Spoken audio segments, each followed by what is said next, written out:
Hi everybody, Dan Oman here, reminding you that DRF's Breeders' Cup package is all your handicapping essentials for racing's championship event. Includes DRF all-access PPs, clocker reports, betting strategies, and lots more. Get your package today at shop.drf.com. Hi everybody, Dan Oman, Mike Beer. We're here on the turf course at Del Mar at about the 5/8 pole, and on Saturday, race number 5 is going to begin right here because it's the Breeders' Cup Turf Sprint. Some really fast horses in this race for $1 million. Of course, it's a grade 1. Let's throw up this full field. The talk of the town is Cogburn, and why not? He's been absolutely brilliant. All of his turf races are good, Dan. This is a horse who just shows up every single time, and not only does he win, he runs really, really fast races. He was always going to be one of the heavier favorites on these two Breeders' Cup Day cards. But I'll tell you what, you pull the PPs for this race, some good horses in here for him to have to deal with. Good horses, fast horses. Maybe the fastest out of the gate, according to the Timeform US Pace Projector, is the number 5, AG Bullet. She is a bullet. She's turning back all the way in distance after setting a quick pace against a tough field. Even though it's tough to win, turning back in distance, sprinting on the turf, yeah, she's got speed. It's real, yeah, that's going to help her overcome it for sure. It's interesting to look at her PPs doing it because as fast as she is, she's never been this short in her life. 6.5 is the shortest distance they've ever sent her, but they're going to cut her all the way back here and just see what happens. You got to believe that they're going to come out of the gate gunning for the front. Another horse that has speed is on the outside. Talk a little bit about this horse, Brad Sell from Europe. I mean, he's got, when you watch his races over there, Dan, I mean, he likes to be forward. He's got a little bit of an Americanized running style. He's fast. He keeps right up after paces. He wins big races over there. This post position for him is no bargain, but this horse is pretty good. But Cogburn is no slouch either out of the gate. No. Sometimes a half a step slow, but usually agile enough to immediately get good position, if not outright make the lead. He figures to be squarely in the thick of things when they turn into the stretch. Let's start things off with the number 1, Believing, who picks up blinkers and gets Ryan Moore back on. And this one's last victory came with Ryan aboard in a Group 2 in Ireland. Ryan was aboard when this guy finished Sis-Philly, finished second in a couple of Group 1s, but beaten by Brad Sell both times. Yeah, couldn't quite get to Brad Sell in either of those Group 1 races through the summer there. But this horse ran really, really well in both of those races. Closing ground at the end, almost got there 3 starts back in the Nunthrop. Last time they took her over to France. She caught softer turf. Running at the end again of that race, just missed getting second in there behind Brad Sell. I mean, she's in really good form right now, and she will be running at the end of this race. As will the number 2, Motorius, who was the beaten favorite in this race last year when it was contested at Santa Anita. But he loves the life at Del Mar. A perfect 3 for 3 here, including his most recent victory this race, the Green Flash, where he swings widest into the stretch and kicks them down. And that's what he does when he's on his game. He didn't have the cleanest trip in last year's turf sprint, so it's imperative for him to get through. Yeah, that's very true. I mean, he prepped for last year's Breeder Cup with a really fast win in the Green Flash. They're going to try to do that again this year. He was unlucky. He wasn't the only one who had a trip in the turf sprint last year, Dan, but he was unlucky in that race. They've given him a little bit of a lighter campaign this year. We'll see if it makes a difference. Arzak is the number 3, and he had a very wide trip in last year's Breeders' Cup turf sprint. He was basically 4 wide all the way around the track. Kind of made a brief move in upper stretch before flattening out a bit. He's done his best running at Keeneland, I've noticed, going 5.5, and his most recent start was a pretty good effort. 3rd in the Woodford, coming from off of a fast pace. I'm just not sure he's in the same form as he was in the spring when he was chasing Cogburn, and he was ready that day. Yeah, I'm a little concerned about that as well. That being said, I have a lot of love for this horse. I really think he's underrated, and I do think on his best day, he can factor even in a race as tough as this one. And I just want to, I could dress him up a little bit, Dan. After that Cogburn race, where he ran really well in that race, he's in the, I didn't love the trip he got in his next start at Monmouth. I didn't like him being down inside in the Harvey Pack at Saratoga. That didn't seem like where you wanted to be. Last time you mentioned the Woodford, he's 4 or 5 wide all the way around the track in there and in a blanket finish for second in that race. He's better than he looks on paper. I'm going to try to get him in there underneath at a price. He is going to be a price, and as you said, he's underrated. Starlust also comes in from Europe. This is a 3-year-old colt who ran a good 3rd in last year's Breeders' Cup Juvenile Turf Sprint. He's a listed stakes winner this year at 5/8. The problem is he's faced the big Evses and the Brad Sells and the Believings, and it just hasn't worked out recently. So far it hasn't. He's got a lot to prove here, Dan. It feels like maybe he's just going to be a cup below here.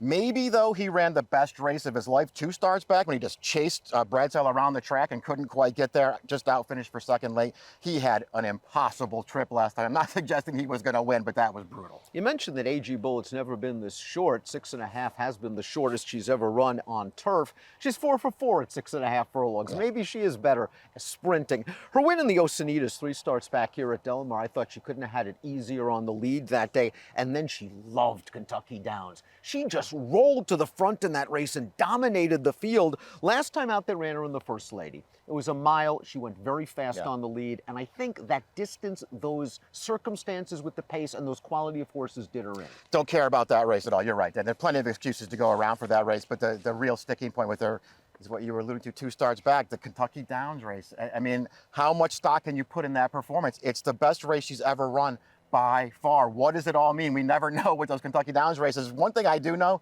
speed kills going 5 furlongs on turf, and she's got speed. Star of Mystery is the number 6, and she has late speed. She showed that when she was 3rd in the Jaipur. Just think, she was a 3-year-old filly taking on Cogburn in her first start in North America. She was a little bit eager early, then she got bounced around an upper stretch. She ran great, I thought, to finish 3rd, and then she scored in the quick call against 3-year-old boys at Saratoga. Last time out in the Franklin, judge for yourself. This race, the trip didn't work out. She broke from the rail, buried down inside. She's flying home. Just didn't work out for her in there, but you're right. Just a really, really impressive performance. And it almost feels like it was probably a prep to give her anyway. Then a little bit of a layoff after she just dominated the quick call with a 107. She got unlucky in there. I don't think it matters that much. You can see how well she actually ran. Going back to the Cogburn race in the Jaipur back at Saratoga, clearly second best in that race, had tons of trouble through the stretch. Howard Wolowitz goes out for Jose D'Angelo off a win in this race. The Franklin Simpson at 6.5 at Kentucky Downs. The pace was fast. Howard Wolowitz comes from out of it, scores as the favorite, and a deserving win because this horse had a very bad trip in the Mahoney 2 starts back. You could argue he was best that day. Probably was best in the Mahoney. That was his turf debut. They got the big one out of him last time, though. What that all means at Kentucky Downs, I don't really know. But what I do know is that his races 2 and 3 back were very impressive. They're pretty fast. He's got forward to go. I mean, we'll see. They have him a pretty big price on the morning line. He's going to have to run a lot better than that to go with these horses, but this horse is pretty good. Big Invasion was second in last year's Breeders' Cup Turf Sprint. He was kind of steadied a little bit early, steadied on the turn, but he eventually got through down on the inside. He was really firing home late.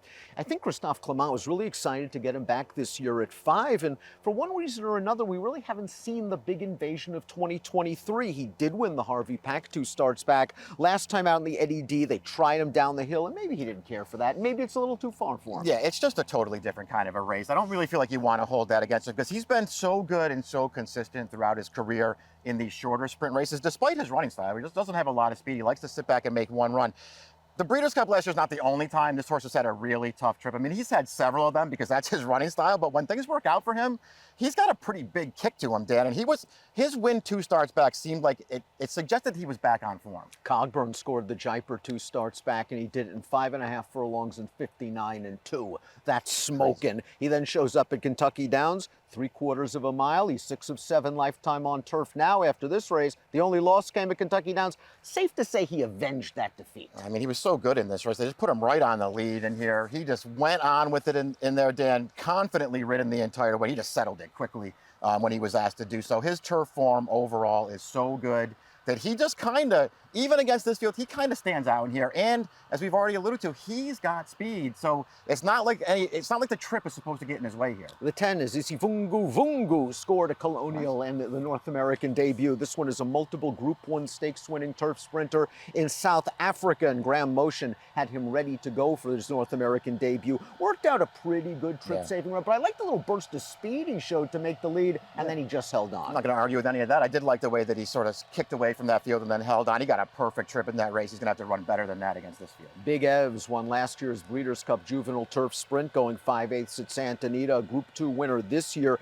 Didn't run great last time out in the Nunthorpe behind Brad Sell, but you know on his best day and on firm ground, he can fire. Yeah, he can. He likes firm ground. That's true. And he's another one, a European who's got speed to be forward in this race, so maybe he'll get the right trip even from post 11. I feel like he's going to have to up his game if he's going to be really competitive in here. The 2 times that they tried him at the top level over there, I mean, he ran fine, but he just wasn't good enough. Brad Sell is the 12, the final horse in the body of the race. 3-race win streak snapped last time out, but it was a good second in the Group 1 Prix de l'Abbé, lugging 137 pounds over very soft going. Outside post here shouldn't bother Bradsell because, as you mentioned, he's got speed, and I think Hallie Doyle's just going to try to send and get as much position as possible. There's a chance he's in front when they turn for home. Well, yeah, he's a pretty talented horse. I mean, and you're right. I mean, again, post 12 is not ideal, especially if you want to be forward in this race, but we'll see how it all works out for him. I think he's talented enough to factor in this race. He actually ran really well last time over softer ground than he's used to. 13, 14, and 15 are on the also eligible list. They're all useful horses. Nothing better. Has been very, very consistent. He's hit the board in his last 5. Charcoal is a kind of horse that's more of a nibbler, I think, and not really a true Group 1 type. Frost at Dawn, a horse that rallied from off the pace last time out. If you're taking a 3-year-old filly, I'd rather take Star in this. Yeah, I didn't really want any of these horses if they get in. Nothing better. He's been a really nice horse for a long time. It feels like he's lost a step this year. Let's take a look at our top picks for the Breeders' Cup Turf Sprint. I got to chalk out and go with Cogburn. I just couldn't go against him either. I thought long and hard about putting Star of Mystery on top, and I think she's a dangerous horse in here, but Cogburn's supposed to take a ton of beating. I'm curious to see how the Europeans do bookending the field. The 12 Bradsell with speed, the 1 Believing from off the pace. We've seen Ryan Moore pull off miracles in the past. It wouldn't be a miracle with a horse like Believing, although Cogburn is definitely the horse to beat. Hey, let me give you a hot tip. If you liked the content that you've seen before, click on the like and subscribe button right here. And of course, for more DRF videos like Race of the Days, stakes previews, click on the videos right here.